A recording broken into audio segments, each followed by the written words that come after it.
Ya, jadi artinya kalau misalnya sampai basi, sampai busuk, sampai berlendir, ada yang nggak beres nih. Ada kepala-kepala SPPG itu nggak bisa dikandani, Mas, nggak bisa diomongin. Jadi maunya cuan. Sementara ahli gizi mengatakan, Pak, Bu, ini alangkah baiknya tempe Indonesia. Anak-anak doyan tempe, anak doyannya sosis. Ahli gizi itu tahu sosis itu UPF sampah lah. Nah, karena sekali lagi maaf Prof Ika, di lapangan ini semakin banyak SPPG yang tutup. Nah nanti ya, nanti minggu depan gua keluarin semuanya deh.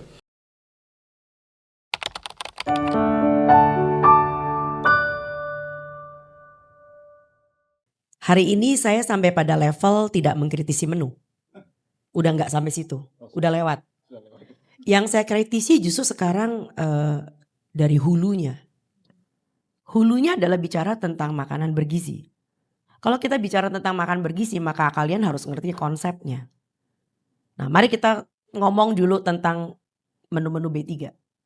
Saya akan sangat sedih sekali karena ini laporan dari masyarakat ya, datangnya ke saya ya. Mestinya telepon ke 127 ya. Saya hafal loh, tapi katanya nggak dijawab. So anyway,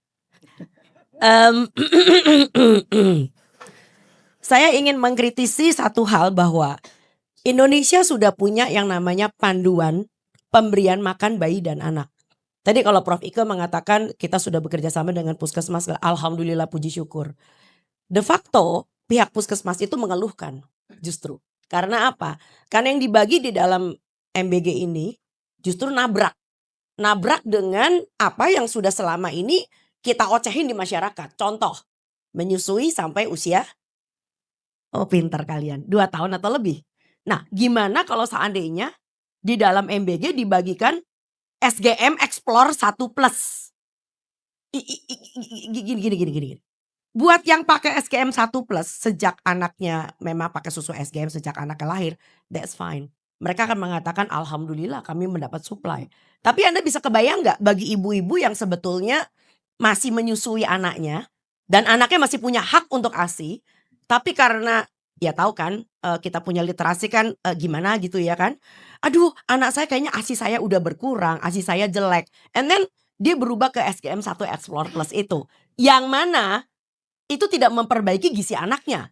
Karena problem dari anak 1 tahun adalah dia mestinya sudah makan, dominan makan. Bahkan kalau kita mengacu kepada rekomendasi WHO 2023 disebutkan bahwa anak 1 tahun sudah tidak butuh sufor. Karena dia sudah dominan makan. Yang dibutuhkan itu adalah protein hewani.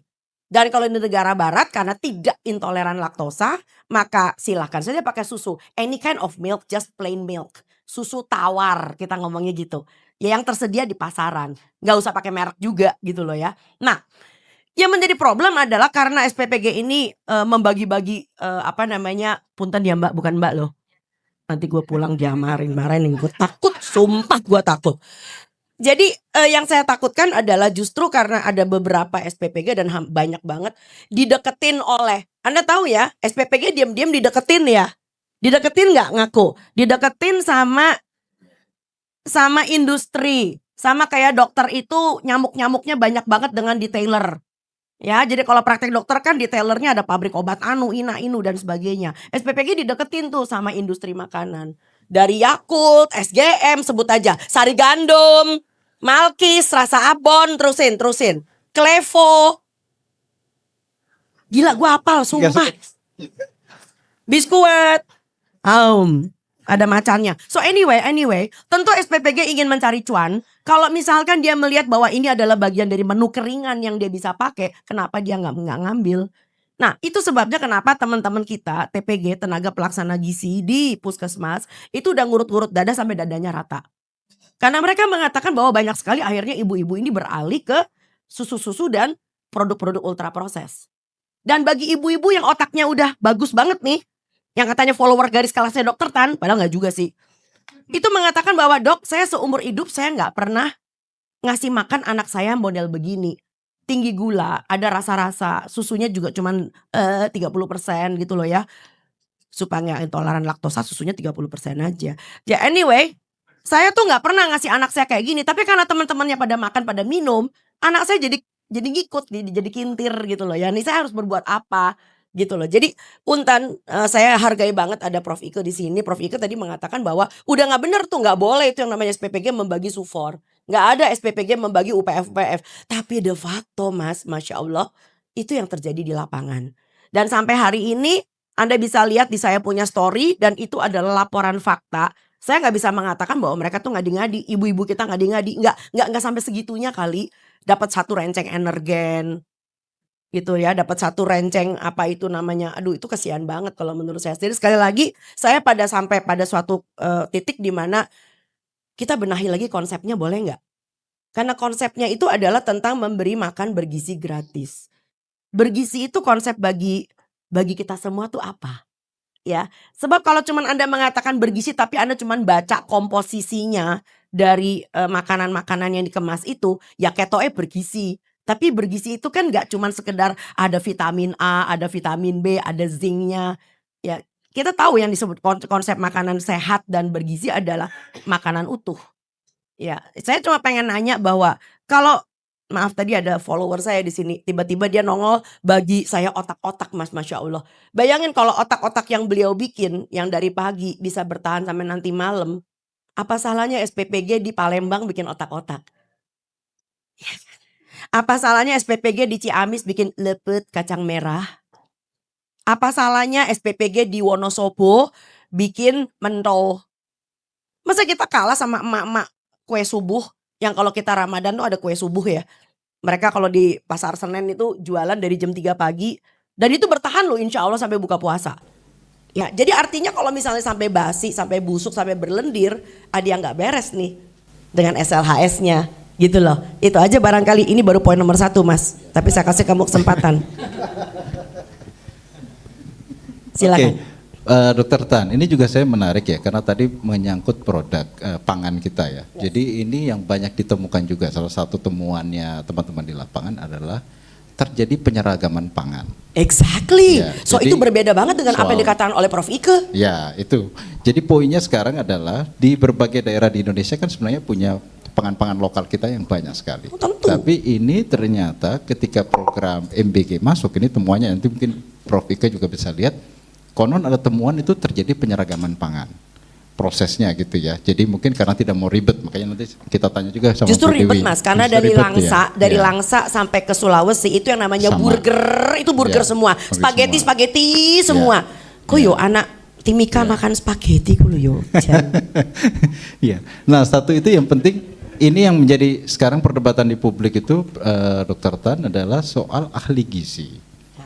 Nah, kira-kira ini kan debatable di publik ya, bahwa di SPPG itu harus ada kan konon ahli gizi. Tapi nanti kita bisa cek juga ke Prof. Ike karena dari Ketua BGN melonggarkan aturan itu ya, karena mungkin kekurangan, saya nggak tahu nih kekurangan, apakah kita kekurangan ahli gizi sehingga kemudian di SPPG yang sekian banyak ternyata tidak bisa memenuhi itu, sehingga kemudian aturannya dirubah, harus orang yang setidaknya punya pengalaman terkait dengan gizi, bukan tentang ahli gizi. Ini gimana Dokter Tan soal keamanan pangan ke depan gitu? Gini, kita ngomong soal kerjaan ahli gizi dulu ya. Ya. Indonesia ini agak beda, agak lain. Agak lain ya.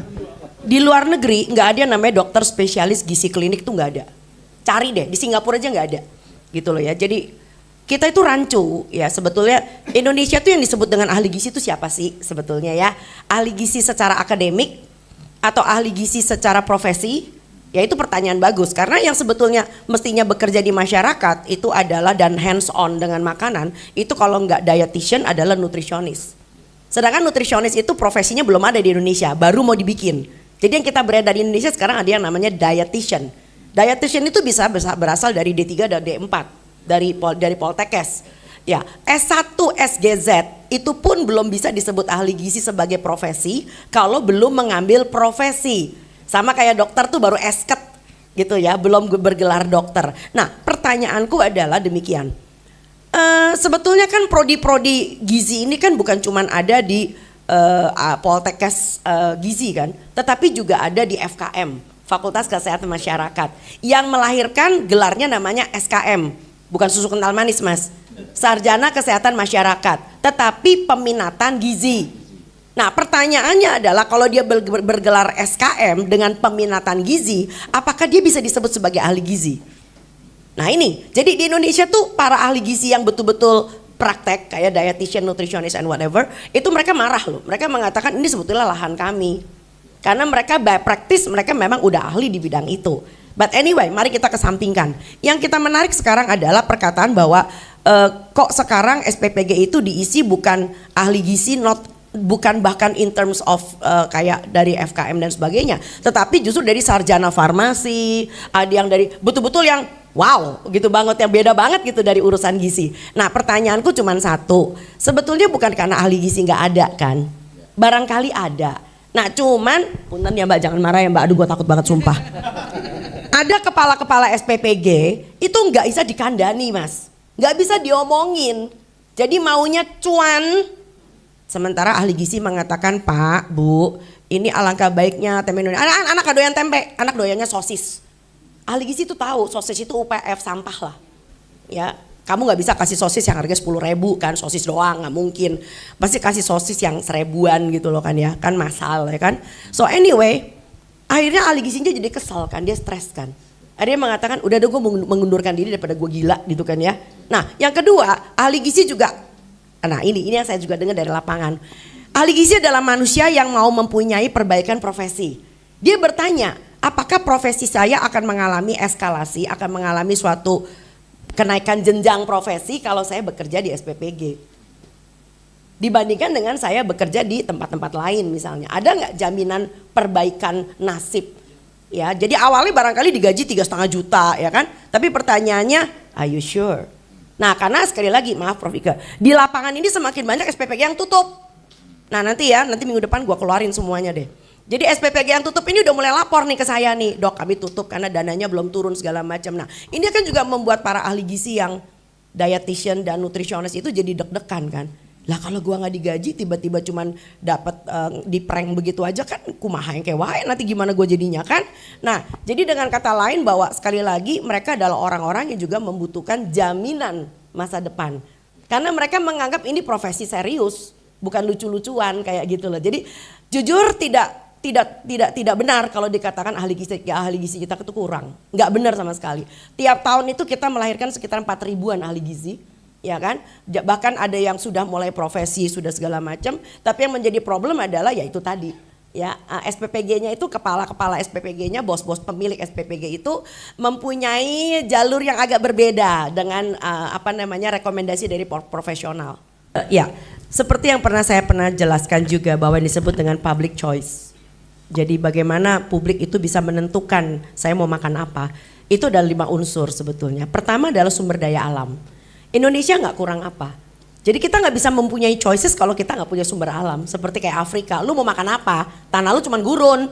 Halo, kita tuh banyak banget. Nah tidak banyak, karena ini ada ibu dari Kemen PPA, jadi tidak banyak ibu-ibu Indonesia yang tahu bahwa di luar sana ada makanan yang sehat. Dan mereka mengatakan, punten ya, ini dari pasien juga dari masyarakat kita, dia mengatakan bahwa kok anak lu makan ubi sih kayak makanan nenek-nenek. Mestinya kamu mesti makan Promina Puff dong. Terpaksa saya nyebut merek karena itu yang dibagi di MBG. Ya, jadi ya ini penting ya. Jadi saya sedih banget kalau ada ibu-ibu mengatakan bahwa anak yang makan tadi sempol, anak yang makan ubi dibilang makanan nenek-nenek. Ini nggak boleh. Jadi terpatahkan banget omongannya Bu Vero tadi. Pertama kita punya sumber daya alam. Kedua kita punya yang disebut dengan pola asuh. Nah pola asuh itu akan membuat yang disebut sebagai public choice. Kalau pola asuhnya cuma sekedar belanja di minimarket, ya amsyong kita. Lah pola asuh itu justru yang mendongkrak 70% pengentasan stunting. Jadi stunting itu kita kenal ada pendekatan sensitif, ada pendekatan spesifik. Spesifik adalah tentang dongkrak gizi. Tetapi pendekatan sensitif itu jauh lebih penting tentang pola asuh, tentang kebersihan, tentang perencanaan ekonomi keluarga, anything 70%. Nah yang ketiga tentu saja adalah tentang edukasi. Nah bagaimana edukasi ini nyampe ke masyarakat? Punten, di masyarakat ini alhamdulillah sudah mulai banyak ibu-ibu yang tahu tentang apa, punten mohon maaf nih, tentang UPF lagi. Nah UPF itu bukan, saya tuh nggak melawan tentang UPF ya, tetapi yang menjadi problem adalah kalian sadar nggak di masyarakat yang literasinya belum seberapa, so UPF itu akan membuat orang-orang akan menilai bahwa oh jadi makanan sehat ya. Padahal jujur ngomong, kalau Allah itu menciptakan satu buah mangga, itu bukan cuma sekedar fruktosanya berapa, karotennya berapa, fruktosanya apapun berapa. Tapi dalam sebuah mangga itu banyak sekali kebaikan yang Tuhan berikan. Dalam satu ekor ikan kembung bukan cuma protein, bukan cuma sekedar DHA, bukan cuma sekedar fosfor, bukan cuma sekedar kalsium, tapi semua kebaikan ikan kembung ada di situ. Gitu loh ya. Jadi sekali lagi sumber daya alamnya, pola asuhnya, ketiga adalah tentang literasinya, edukasinya. Nah yang keempat ini tidak kalah penting adalah bicara tentang policy. Nah kalau pemerintah tidak punya policy yang mendukung ini semua, kita akan berantakan.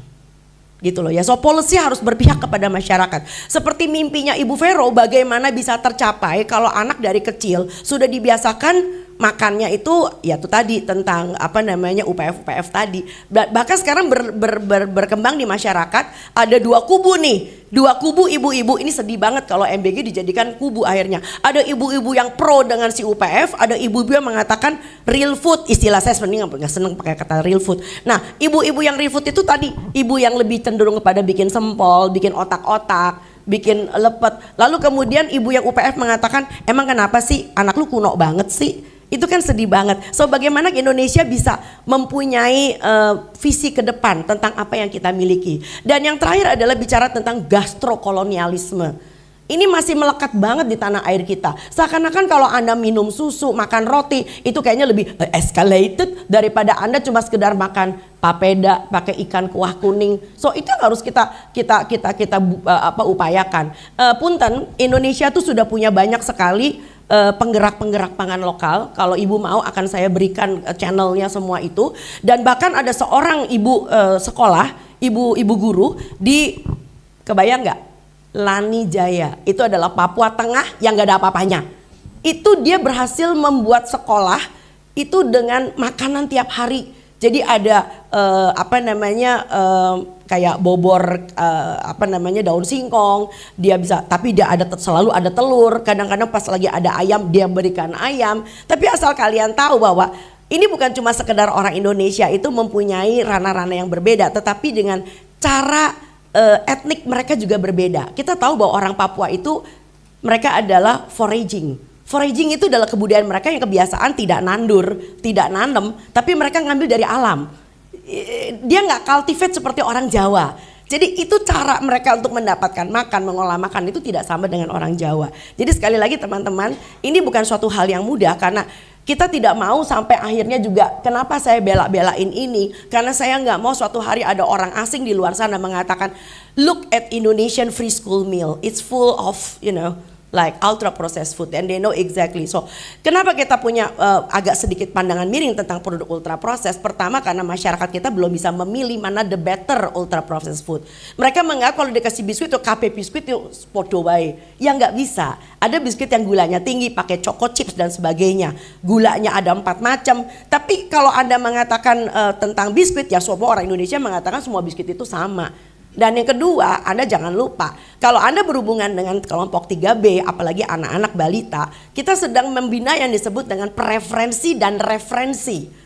Kalau preferensi mereka adalah makanan manis, bukan manisnya ubi, bukan manisnya jagung, tetapi manisnya biskuit, maka seumur hidup itu yang akan dia cari. Begitu dia punya uang untuk spending, maka dia akan mencari tiramisu. Ya, dan tolong diingat terigu tidak tumbuh di bumi Indonesia. Anda omong kosong mengatakan bahwa kita punya kearifan pangan lokal, kedaulatan pangan. Semua bahan-bahannya itu adalah import karena terigu itu import. Kita tidak nemuin terigu di tanah air ini. Gitu loh ya. Anda nggak mungkin kan bikin yang berasal dari gluten free, dari tepung beras segala macam karena rasanya bakal kacau. Ya, tepung beras ya dibikin menjadi mento, nah makanannya wong Jawa gitu loh. Tapi nggak mungkin tepung beras menjadi cookies or chips. Itu rasanya akan menjadi aneh dan akan mahal. Jadi sekali lagi kalau kita ingin kembali kepada pangan lokal, yuk kita rangkul kembali. Ahli gizi kita juga harus paham tentang makanan-makanan di daerah, banyak yang enak. Sampai ahli gizi di Sulawesi barangkali mereka jadi ahli membuat pisang barongko, atau ahli gizi di Belitung mereka ahli membuat aneka makanan dari ikan, dari sate ikan, dari otak-otak. Otak-otaknya Belitung tidak sama dengan otak-otaknya orang Bangka dan orang Palembang, beda banget gitu loh ya. Jadi saya pengen melihat anak Indonesia makan seperti itu. Jadi hati-hati jangan sampai menu liburan nanti justru gizinya menjadi rusak selama liburan. Dan tolong diingat, added sugar is not the same like the sugar that you find in the real food. So kita bicara tentang added sugar, bicara tentang infeksi dan radang. Kita bicara emulsifier, kita bicara dengan musnahnya probiotik dalam usus Anda. So Anda bisa bayangkan kenapa anak sekarang banyak yang sering mencret, banyak sering sakit tenggorok karena produk-produk makanan seperti itu. Kita nggak bisa memilah dan kita tidak bisa memberikan kasta, itu terlalu kasar bagi kita. Kita nggak bisa mengatakan this is the better production or which one is the worst production, we cannot do that.